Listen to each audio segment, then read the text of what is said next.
అస్సాంలో వలసలు వాళ్ళ వల్ల లోకల్ పౌరులకు ఎదురవుతున్నటువంటి ఇబ్బందులు చెప్పడానికి రాహుల్ గాంధీ దగ్గరికి వెళ్తే కుక్క బిస్కెట్ల ప్లేట్లో 2 బిస్కెట్లు వేసి మాట్లాడి పొమ్మన్నారని హిమంత్ బిశ్వా శర్మ చెప్పి ఆ తర్వాత బయటకు వచ్చి బీజేపీలో చేరి బీజేపీ తరఫున ముఖ్యమంత్రి అయ్యారు. రాహుల్ గాంధీ ఈ మధ్యనే చెప్పుకొచ్చారు, అతను సెక్యులర్ కాదు, అందుకనే నేను పెట్టుకోలేదు, అతను చూశారు కదా ఎంత మతోన్మాదంతో ప్రవర్తిస్తున్నాడని.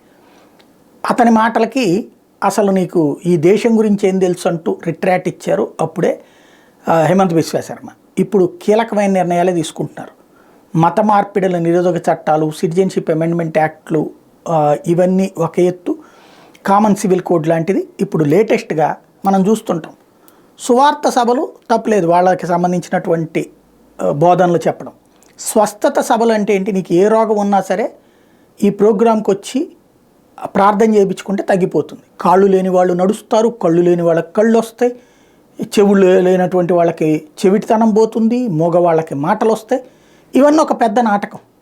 అంత శక్తి ఉంటే గవర్నమెంట్ హాస్పిటల్కి వెళ్ళినో లేకపోతే ప్రైవేట్ హాస్పిటల్కి వెళ్ళినో వీళ్ళే ట్రీట్మెంట్ ఇచ్చేస్తే సరిపోతుంది కదా. డబ్బులు ఎందుకు కోట్ల రూపాయలు తగలేసుకోవడం, జనాలు రోగాలకు అంత తగలేసుకోవడం ఎందుకు? అవన్నీ వీళ్ళే ఆర్టిఫిషియల్గా కొంతమందిని సృష్టించేసి వాళ్ళకి చెప్పడం. వాళ్ళలో కొంతమందికి తగ్గేది ఉంటుంది, జ్వరమో లేకపోతే దగ్గో జలుబో ఇట్లాంటివి ఉన్నాయి. సహజంగా మనం మందులు వేసుకుంటాం, పిలిస్తే ప్రార్థన కూడా వెళ్తే తగ్గింది అనుకోండి, అదిగో చూసారా మా స్వస్థత వల్ల అని చెప్పడం.